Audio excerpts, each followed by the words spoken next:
of protesting farmers being pushed back with tear gas shells and water cannons emerged on Gandhi Jayanti this year.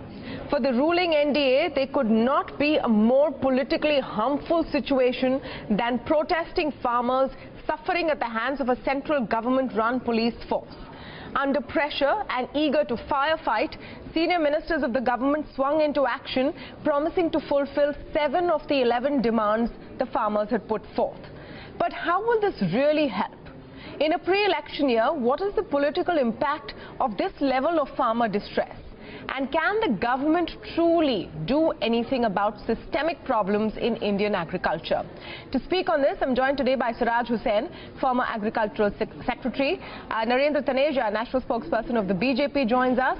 We're also talking with Lajwanti Shetty, spokesperson of the Congress Party. And joining us today is MJ Khan as well. He's chairman of the Indian Council for Food and Agriculture. Is this a political protest, as some BJP leaders have hinted at?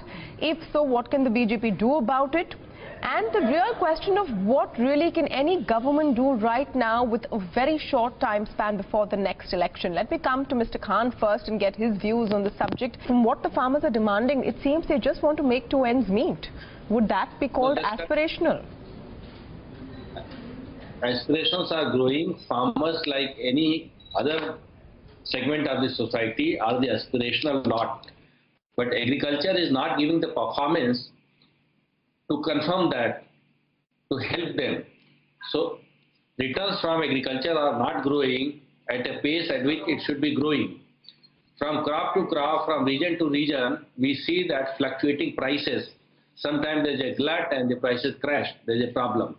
Now in Western UP, from where this march has been organized, 90% farmers were from Western UP. The sugar delayed payment for almost a year, that has been causing deep anger in the farmers. Now government is unable to force the industry to make payments in time because the cost at which the sugar is globally available and the cost of production of the Indian farmers, there is a gap of 5 to 6 rupees per kg. Now that is the case in many crops. So artificially increasing the prices of agricultural commodities, while the same commodities being imported from other countries, the prices are very low. Under WTO provisions, you cannot keep tariffs very high level. So therefore, where is this solution? Now improving the performance of agriculture and linking it with the profits holds the key. Now this government made a good announcement, Honorable Prime Minister himself 4 years back, but the delivery on the ground, there is a question mark.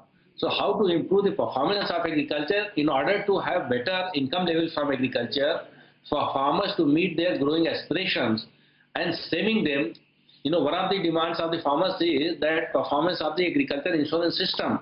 Now saving them from such situations where either glut is there, price crisis, crash is there, or there are no markets. So, or there are vagaries of nature. So these are the issues which have to be taken up now. Farmers saw this as an opportunity that in the election year, political climate seems to be ripe. Yes. And therefore, if they can organize the protest, it is the time they can get best assurance and best delivery by the government. Let me take that question to Siraj Hussain, and just the first bit of what MJ Khan said. Farmers' aspirations are growing.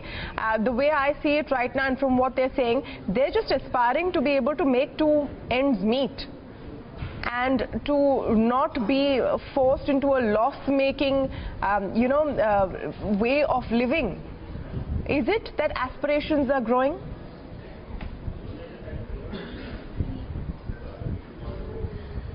It is correct that aspirations are growing. There is no doubt about that. After all, the farmers also watch media. They also read newspapers.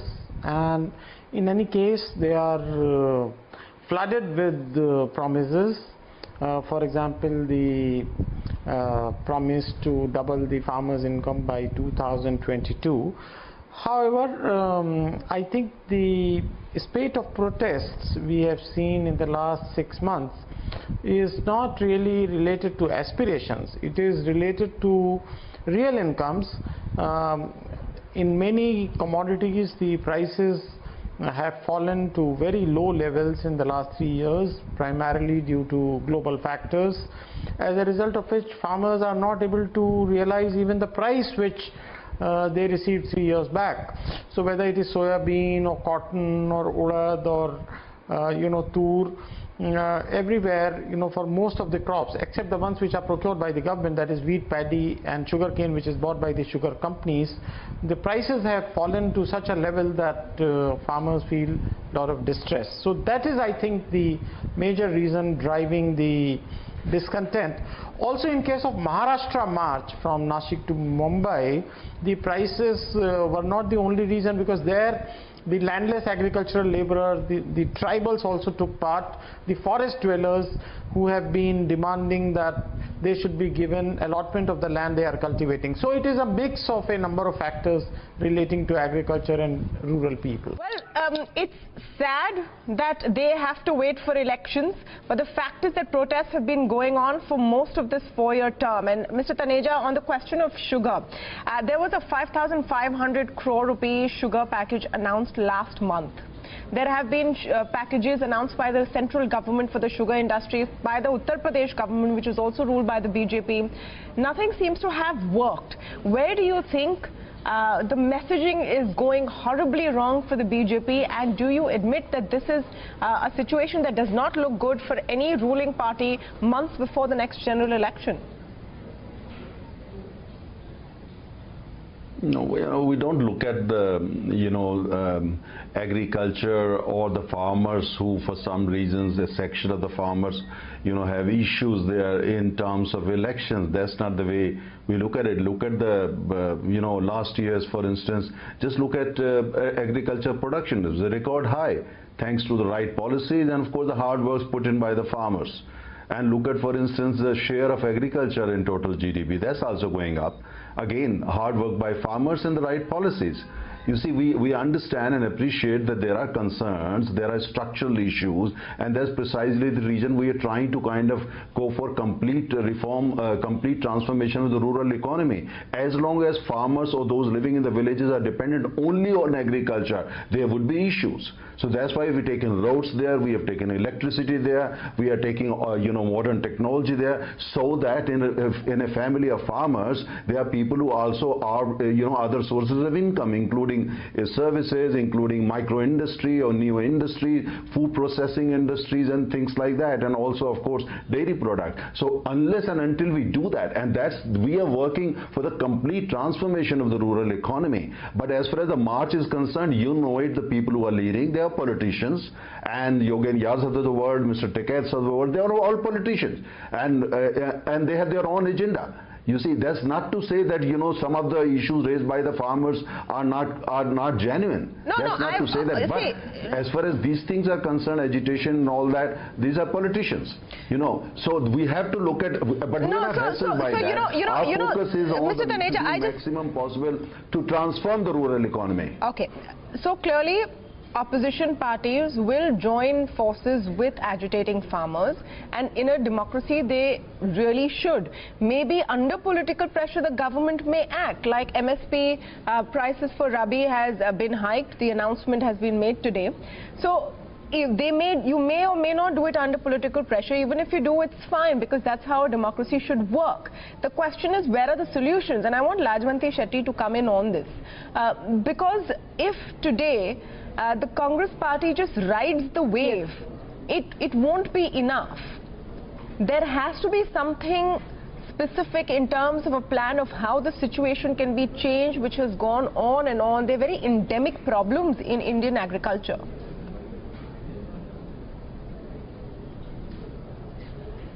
Tamanna, here I want to say that it's not only just about riding the wave. We don't want to take political mileage out of this situation. What I believe is, I was just listening to Mr. Taneja, who said there's a certain section of the farmers. Yeah, I don't think a certain section or, these are farmers, and farmers from the UP who were stopped at the border trying to enter here with their legitimate demands. Okay, these people were stopped at the borders because the BJP government knows that they have failed somewhere, failed the farmers, failed the country people. So we do not want to take political mileage out of this. We have always supported the farmers. We have always supported the policies which would which would have an incremental rise in their incomes. I also heard Mr. Siraj Khan, I think, saying that the agricultural income has to go up. How will the agricultural income go up if there are no policies, no proper policies in place for the farmers? Yesterday what we saw was a backlash of all the policies gone wrong for the last 4 years, I believe.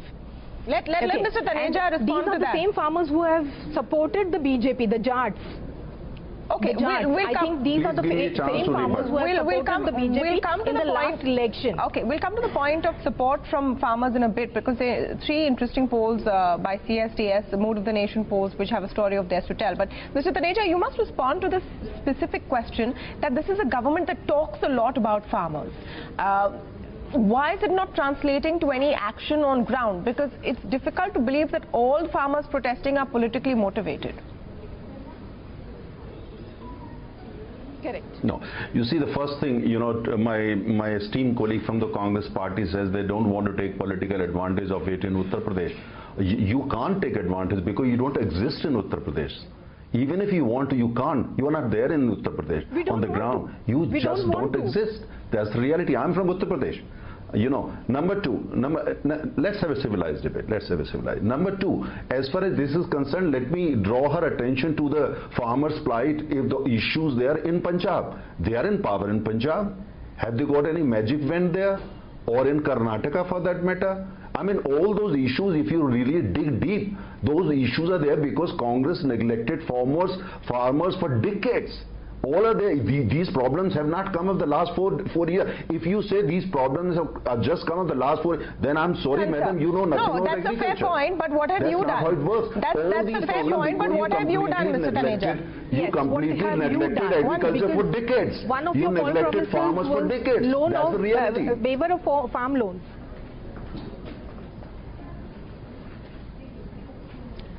The question to you, Mr. Taneja, is, you have a point. Is it the question to me? Yeah, the question for you is that there is... What is the question? I'm asking you the question. The point, I agree that there is an endemic problem in agriculture. Congress has ruled for most of the last 70 years. They should answer for it. What have you done in the last 4 years is a question that will be asked of you on the eve of the next general elections. And perhaps it's not going to be enough to fix a target for 2022 and say, wait until then and see. No. We have got so many things we have already done for them. Look at the irrigation, the amount of money we have invested in irrigation, more than 50,000 crore. Look at, for instance, we have done for small irrigation more than 20,000 crore under NABARD, and the kind of, further reforms that we have done for the farmer. We have taken electricity to every single village. Farmers are able to use electricity because supply is available instead of using diesel. Just go on the ground and see the changes that have happened in the last 4 years. You'll be surprised. That's why, some politicians try to exploit farmers, but they're not successful. Mr. Taneja, then explain that in that case, if you have done such a wonderful job, why do the protests still continue and grow? Are you suggesting 60? Are you? And these are the same allow me to answer. Now you have asked the question. Are you suggesting 68 crore farmers of India all protesting? No, so what about the ones who are? Do they not matter? So the farmers in Maharashtra are protesting. One second, Ms. Shetty, please let me ask the questions. Everyone is protesting. Why are they? Ms. Shetty, one sec. Please let me ask the questions. Mr. Taneja, my question to you. So are you saying that the ones who are protesting don't matter? You're saying all farmers across India are not. So the ones who do, should they not be heard? Should they be like pushed back the way they were with water cannons and tear gas shells? I never said that. Tamanna, Tamanna, you have to give me a chance to speak. These are your words. You are saying that. That's your personal view. That's your take on the government achievements, not mine.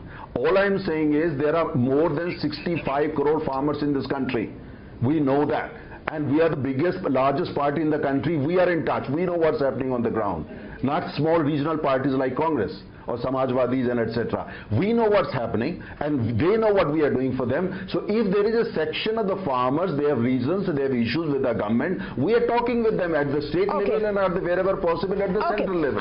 We know what their demands are. We know precisely what the issues are. Our last budget was all about agriculture and farmers. And yet it hasn't helped. Precisely for this reason. Yet it hasn't helped in terms of the kind of demands that are cropping up, and I think it's important to see why. Meanwhile, I just want to bring up these Mood of the Nation surveys. 3 sets of maybe not surveys. 100%, but 90% it has helped. I don't know where you're getting maybe this 90% figure from. 90% it has 100%, 90%, I don't know. Give you all the statistics. I don't know. This is anyway. I just want to talk about 3 Mood of the Nation. No, but you can't say. I want to talk about these 3. Sweeping statement that it has not helped. I want to talk about. No, I can. Sir, I can talk about what I can see with my eyes. Mr. Taneja, I can talk about what I'm seeing with my eyes, and we're talking to experts. Just hang on and listen to them as well, instead of you only giving your point of view, because that's not what a debate is about. Let me bring in Mr. Siraj Hussain and Mr. Khan over here. Mr. Siraj Hussain, Mr. Taneja says the BJP is in touch with all farmers. All 65 crore are not out on the roads. That's true. Does that mean that this is just a small pocket of people who are unhappy? You know, earlier today we have seen an announcement of the increase of MSP for wheat, 105 rupees per kg. The cabinet has approved the increase of MSP for winter crops. So clearly the government wants to act. Why has it not helped?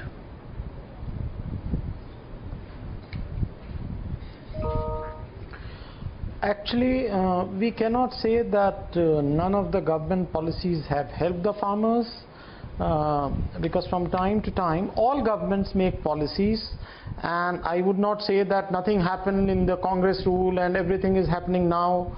And also, at the same time, I would not say that nothing has happened in the last 4 years. All governments try to do their best to help the agriculture sector, the rural sector, the farmers within the budgetary limits.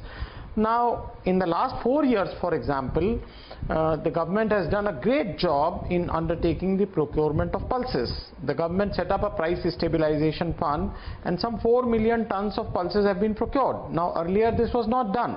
So it is not that the government policies have not helped the farmers. The difficulty is that the global prices of various commodities have collapsed. As a result of that, the exports of cotton have been affected, the export of soya meal is affected, you know, the wheat exports have gone down, the sugar exports have collapsed, because the global prices are much lower than the Indian prices. So as a result of all this, our farmers are not realizing a good price. You see, the difficulty is when you have politicians discussing any subject, then it gets into this government, that government, while these issues are so complex that they are continuing from one government to another. So I would not go into the details of this government or that government. I would say that all governments try to do their best. This government has also done a great job in undertaking the procurement of pulses. However, a number of structural reforms remain to be done, and hopefully when the next government comes, then maybe we'll see some of these major reforms. I'm so glad you put that into perspective, Mr. Hussain, and the nuance that is required to talk about this subject. The fact of the matter is that the plight of farmers also depends on policies every government puts forth and comes up with. A lot of those policies sometimes are determined by political considerations. So it's very difficult to separate the effect from one on the other. For example, farm loan waivers. We've seen a series of farm loan waivers across states in the last 4 years. And let me come to you, Mr. Khan, because of the 11 demands, some which the government has not been able to say yes to, and one of them is farm loan waivers. Now, we know that farm loan waivers by themselves do not help. But is that the only way out to assuage farmers in the short term? It does help, but in the long run, it creates problems also. For example, in 2008, when Congress government it did help. But now when many state governments themselves are announcing farm loan waiver, now central government coming up with overriding farm loan waiver will not actually work. So unlikely that central government will accept this demand of the farmers. Now, larger question which Siraj Hussain Sahab was raising, I think that is very pertinent. See, agriculture has to become more profitable for addressing many of the problems that farmers are facing. Now, how that can be done, that is a question to be asked. Now, structural reform is one important area. In that, subsidy reforms, land reforms, and the pricing of water, electricity, many things have to be seen. Importantly, agriculture being the state subject I mentioned earlier also, it has to be brought under the concurrent list of the constitution. If this government can do this much, I think this will go a long way. And there is no difficulty in that. At least the post-production set of activities which includes the value addition, marketing, trade, infrastructure creation, processing and so on, that part can at least be done, because while under WTO, the Indian government, for that matter any signatory, cannot raise tariffs beyond a point, agriculture has to get increasingly integrated with the world market for it to be, number one, more efficient, number two, the prices stability to be achieved. Now, how this can be done? Second area of concern is the demand-supply mismatch. Farmers do not know which crop to sow. This year, if prices go up, next year, large number of farmers will start sowing that crop, ultimately resulting into glut, resulting into crash. But you know, so today the technologies are available. I agree completely, but all these problems you're listing are long-term ones. Mr. Hussain, of course, will tell you better than anything I can say that these are things that have been going on cycle after cycle after cycle. Mr. Hussain, to the point that you made about global prices crashing and that affecting farmers who have produced more but are not getting the price they want, the whole structure of MSP is in place to help with just that. Can you tell us why this isn't working either?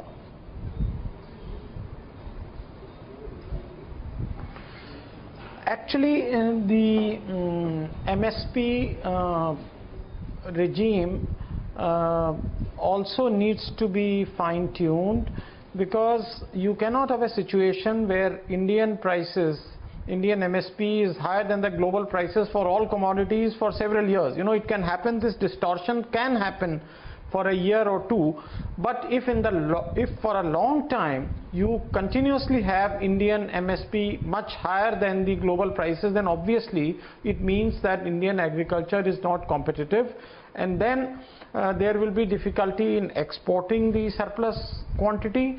Also, I would say that many commodities are now looking to be surplus, because the Indian economy is not growing at the rate at which it has the potential to grow, and even if it is growing in macro terms, the benefits of economic growth are not percolating to the lower classes. That is why we have this surplus of housing, surplus of milk, surplus of proteins, surplus of soya beans, surplus of pulses.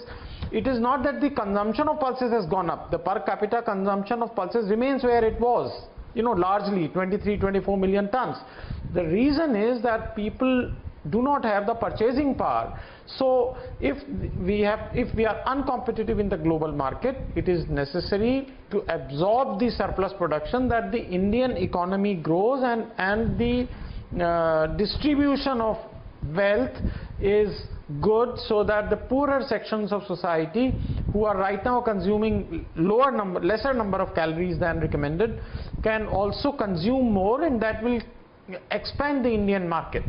So these things are not very easy, they are not very simplistic, there are no simplistic solutions.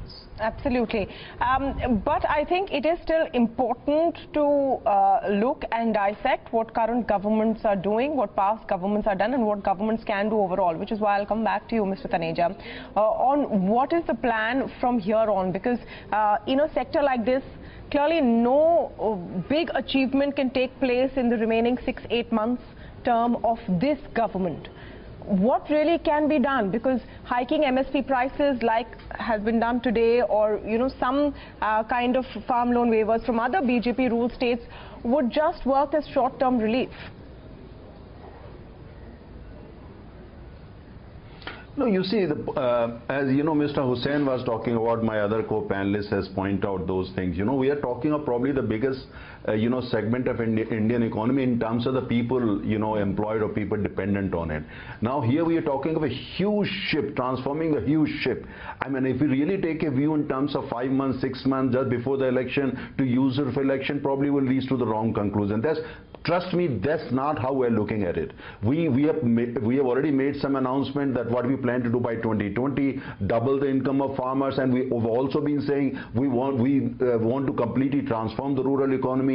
As long as so many people are dependent only on agriculture, many of the issues would probably remain for a long time to come. That's why we feel we need to rework the whole thing, and that's why we are doing what we are doing in terms of taking electricity to every village, or irrigation facilities, or Wi-Fi and all those kind of things. Those are the things. You may completely dismiss that. You say that's not how it's not going to work. It's up to you, or it's up to your viewers. But we think unless and until we completely rework the rural economy, there would not be any sustainable solution. If you offer something today, 5 months down the line, you are back to square one again. We have to make every single village economically viable, and for that it is important that dependence only on agriculture has to be brought down at the level where it is sustainable, because we cannot what was done to do that? What was done to do that in the what steps were taken? We have to work within the democratic process. Sure. What steps were taken in the last 4 years to achieve this goal of bringing down dependence on agriculture within villages?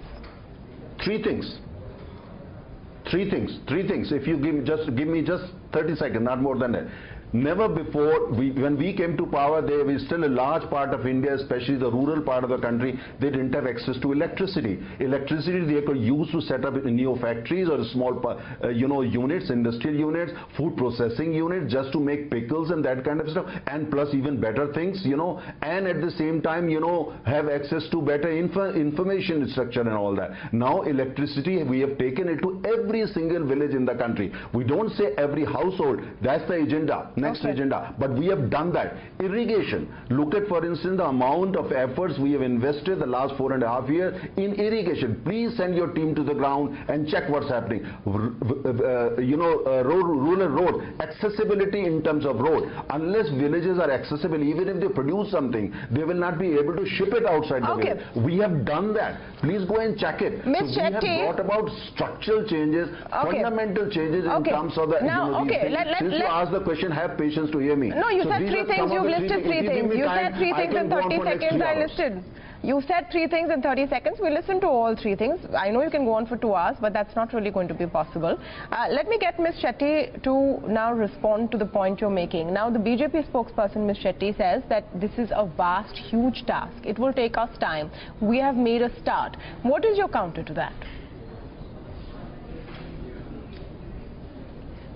Tamanna, I think this is again just talks and nothing else. On the ground, there's nothing else to show. How otherwise would you explain the farmers' protests everywhere? Everything that they say is always a jumla, and if someone protests or if someone goes against anything that they say, then that person is labeled a traitor. Are you coming to the point on what is he has listed out things he's saying that the NDA government has done? What is your counter to that? But what are the benefits to the farmers till now? If they have done everything, then why are the farmers protesting? Why are the farmers on the roads? And why are they being beaten up like animals? Why? I'm asking them a simple question. If as Mr. Taneja says that they are doing everything and they have done everything and they would need time to do. Okay. So this is not something which can go on for years and years, and the farmers can just wait there for them to come up with policies and Okay. So yeah. So what is Mr. Taneja's ground plan for that? All right, I think you made that question too broad-based, because if you're asking for his ground plan, it could go on for a while, but you should rebut to the point that she's making with the No, I'm not closing anything. No ears, you can speak as much as you want on the specific point that she has asked, that Ms. Shetty has asked, that if all of these things have been achieved, then why the anger and protest even today?